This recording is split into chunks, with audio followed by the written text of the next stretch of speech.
Hello students, मैं Rajni Sharma, associate professor, department of economics, MS college Bikaner.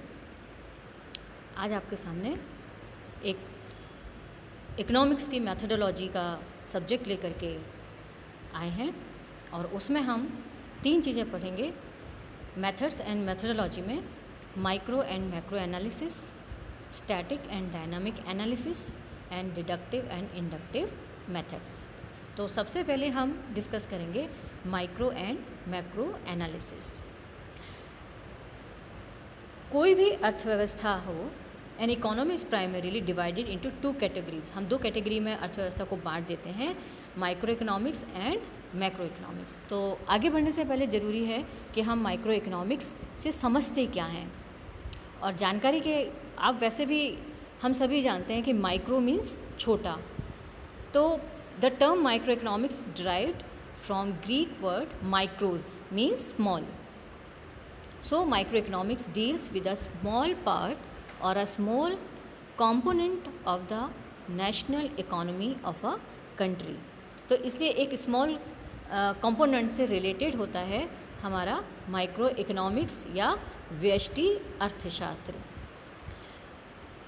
Micro economics को बिल्कुल सरल शब्दों में यदि हम कहें तो ये एक इंडिविजुअल यूनिट, एक व्यक्तिगत इकाई के व्यवहार का अध्ययन करता है। So micro economics may be defined as that branch of economics which studies the economic behaviour of the individual behaviour. अब वो इंडिविजुअल बिहेवियर या इंडिविजुअल यूनिट कुछ भी हो सकता है, मे बी अ पर्सन, कोई व्यक्ति हो सकता है, अ पर्टिकुलर हाउस होल्ड हो सकता है और अ पर्टिकुलर फर्म हो सकती है, उत्पादन की कोई इकाई हो सकती है। So in other words it is the study of one particular unit rather than all the units combined together. यानी हम पूरी सारी यूनिट का अध्ययन ना करके हम केवल एक इंडिविजुअल यूनिट के बिहेवियर को का ही अध्ययन इसमें करते हैं। इस चीज़ को हम माइक्रो इकोनॉमिक्स में कौन सी चीज़ें शामिल होती हैं, इनका सब्जेक्ट मैटर क्या है, स्कोप क्या है, हम किस किस तरीके से माइक्रो इकोनॉमिक्स को पढ़ते हैं, समझते हैं, ये इस चार्ट में एक्सप्लेन हुआ है। माइक्रो इकोनॉमिक्स थ्योरी को हम 3 भागों में बांट देते हैं। एक कमोडिटी प्राइसिंग, यानी वस्तु की कीमत, एक वस्तु की कीमत। अब किसी भी वस्तु की कीमत पर 2 फोर्सेस काम करते हैं, एक तो उसकी मांग शक्ति और दूसरा सप्लाई शक्ति। मांग और पूर्ति की शक्तियों से किसी भी वस्तु की कीमत का निर्धारण होता है, ये हम माइक्रो इकोनॉमिक्स में पढ़ते हैं। इसी तरह से दूसरा आइए फैक्टर प्राइसिंग, एक साधन की कीमत का निर्धारण कैसे होता है। अब उत्पादन के जो भी साधन हैं जिनके द्वारा किसी भी वस्तु का उत्पादन होता है, मैन्युफैक्चरिंग होती है। अब वो वस्तु के साधन हो सकते हैं, भूमि है, श्रम है, पूंजी है, उद्यम है, संगठन है, ये उत्पादन के साधन हैं।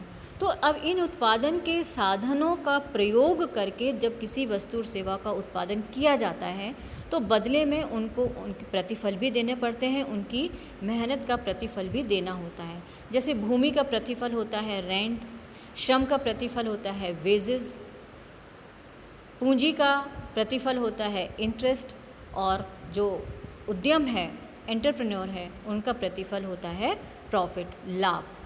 अब लगान का निर्धारण कैसे होता है, मजदूरी का निर्धारण कैसे होता है, ब्याज का निर्धारण कैसे होता है, लाभ का निर्धारण कैसे होता है, ये हम फैक्टर प्राइसिंग थ्योरी में पढ़ते हैं। सो ये थ्योरी ऑफ डिस्ट्रीब्यूशन कहलाती है, वितरण का सिद्धांत कहलाती है। तीसरा जो पार्ट है इस चार्ट का वो है थ्योरी ऑफ इकोनॉमिक वेलफेयर, आर्थिक कल्याण का सिद्धांत। और आर्थिक कल्याण के सिद्धांत में वो सारी बातें शामिल होती हैं जो इससे हम पहले के चैप्टर में पढ़ चुके हैं, यानी basic economic problems of an economy, what to produce, how to produce, when to produce, for whom to be produced, क्या, कैसे और किसके लिए उत्पादन किया जाएगा। सो यहाँ पर माइक्रो इकोनॉमिक्स में हम 3 चीज़ों के आधार पर पूरे व्यष्टि अर्थशास्त्र का अध्ययन करते हैं। अब हम आते हैं अपनी नेक्स्ट स्लाइड पे, मैक्रो इकोनॉमिक्स। समष्टि अर्थशास्त्र क्या है? समष्टि का अर्थ होता है समग्र, सारा। जिस तरह से माइक्रो इकोनॉमिक्स का संबंध एक छोटे पार्ट से होता है, इंडिविजुअल यूनिट के बिहेवियर से होता है, उसी तरह मैक्रो का मतलब है या समष्टि अर्थशास्त्र में हम पूरी अर्थव्यवस्था के बारे में अध्ययन करते हैं। तो the word macro is also derived from Greek word macros meaning the large. So macro economics is concern with economic activity in the large. It is it studies the behavior of not one particular unit, यानी केवल एक particular unit को ये study नहीं करती है, but of all the units combined together.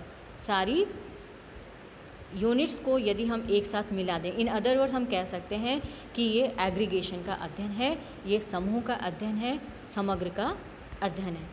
इसको भी हम एक चार्ट की सहायता से समझा सकते हैं कि मैक्रो इकोनॉमिक्स में हम किन किन चीज़ों को शामिल करते हैं। Theory of income and employment, आय और रोजगार का सिद्धांत हम इसमें पढ़ते हैं। जिस तरह से माइक्रो इकोनॉमिक्स में प्राइस डिटर्मिनेशन मेन है, कीमत निर्धारण का सिद्धांत मेन है, उसी तरह से मैक्रो इकोनॉमिक्स में आय निर्धारण का सिद्धांत जो है वो प्रमुख होता है। साथ ही हम जिस तरह से माइक्रो इकोनॉमिक्स में हम केवल एक वस्तु की कीमत का निर्धारण करते हैं, तो मैक्रो इकोनॉमिक्स में हम theory of general price inflation level की बात करते हैं, इन्फ्लेशन की बात करते हैं। इसी तरह से हम theory of economic growth and development की बात करते हैं, आर्थिक वृद्धि की बात करते हैं, आर्थिक विकास की बात करते हैं। थ्योरी ऑफ डिस्ट्रीब्यूशन की बात करते हैं, वितरण के सिद्धांत की बात करते हैं। Theory of income and employment को भी हम 2 भागों में बांट देते हैं। पहला है थ्योरी ऑफ कंजम्पशन फंक्शन, उपभोग फलन। उपभोग फलन क्या होता है? थ्योरी ऑफ इन्वेस्टमेंट, विनियोग की बात करते हैं। और कुल मिलाकर के इन दोनों के सहयोग से अर्थव्यवस्था में बिजनेस साइकिल को हम किस तरह से स्टडी करते हैं, ये भी हम इसमें पढ़ते हैं। नेक्स्ट स्लाइड में आते हैं कि माइक्रो मैक्रो का अर्थ समझने के बाद इनके बीच में हम अंतर क्या है, इनकी तुलना हम कैसे कर सकते हैं। तो हालांकि हमने बिल्कुल अर्थ में ही देख लिया था, ये से स्पष्ट होता है कि हमने 2 भागों में बांट दिया है। देखिए यहाँ पर ये माइक्रो इकोनॉमिक्स है और ये मैक्रो इकोनॉमिक्स है। माइक्रो इकोनॉमिक्स में हम माइक्रो के कंटेंट्स लेते हैं और मैक्रो इकोनॉमिक्स में हम मैक्रो के कंटेंट्स लेते हैं, और इन दोनों को साथ में रखते हैं तो आपको बहुत ही आसानी से मालूम चल जाएगा कि इन दोनों के बीच में मेन डिफरेंस क्या है।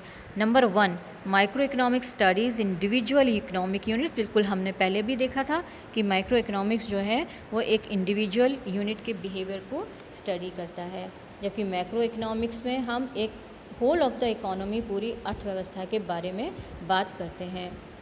इसी तरह से micro economics primarily deals with individual income, output, price of goods, यानी व्यक्तिगत आय के बारे में, उपभोग के बारे में, उत्पादन के बारे में हम माइक्रो इकोनॉमिक्स में पढ़ते हैं। जबकि हम मैक्रो इकोनॉमिक्स में एग्रीगेशन की बात करते हैं, हम नेशनल आउटपुट की बात करते हैं, राष्ट्रीय उत्पादन की बात करते हैं, राष्ट्रीय आय की बात करते हैं, as well as general price level, सामान्य कीमत स्तर की बात करते हैं। इसी तरह से micro economics focuses on overcoming issues concerning the allocation of resources and price discrimination, but macroeconomics में focuses on upholding issues like employment and national household income. So these are the different differences between micro and macro economics. तो इनके अर्थ को समझ करके हम आसानी से micro और मैक्रो के बीच में तुलना करते हैं। अब प्रश्न ये उठता है कि माइक्रो इम्पॉर्टेंट है या मैक्रो इम्पॉर्टेंट है। बच्चों, माइक्रो को समझने के लिए मैक्रो का ज्ञान बहुत ज़रूरी है और मैक्रो को समझने के लिए माइक्रो का ज्ञान ज़रूरी है। हम इन दोनों को अलग नहीं कर सकते। यदि हमें संपूर्ण अर्थशास्त्र को समझना है तो हम इन दोनों को एक साथ पढ़ कर के ही अर्थशास्त्र की नेचर को समझ सकते हैं, उसके स्कोप को समझ सकते हैं। यहाँ पर प्रोफेसर सैमुअलसन का कथन बहुत ही इम्पॉर्टेंट है और उनके इस कथन मात्र से ही ये स्थिति स्पष्ट हो जाती है कि दोनों वास्तव में कंप्लीट होकर ही पूरे अर्थशास्त्र को समझने में सहायक होते हैं। So the statement is there is really no opposition between micro and macro economics. Micro और मैक्रो में कोई विरोध नहीं है। You are less than half educated if you understand the one while being ignorant of the other. यानी आप half educated कहलाएंगे यदि आप केवल एक ही को पढ़ते हैं, एक ही को समझते हैं और दूसरे को इग्नोर कर देते हैं। इसलिए यदि हम कंप्लीट अर्थशास्त्र को समझना चाहते हैं तो इन दोनों का ज्ञान होना बहुत ज़रूरी है। If we wish to get correct solutions of our burning economic problems then there must be a proper integration between the two. So that is all about micro and macro analysis. Thank you.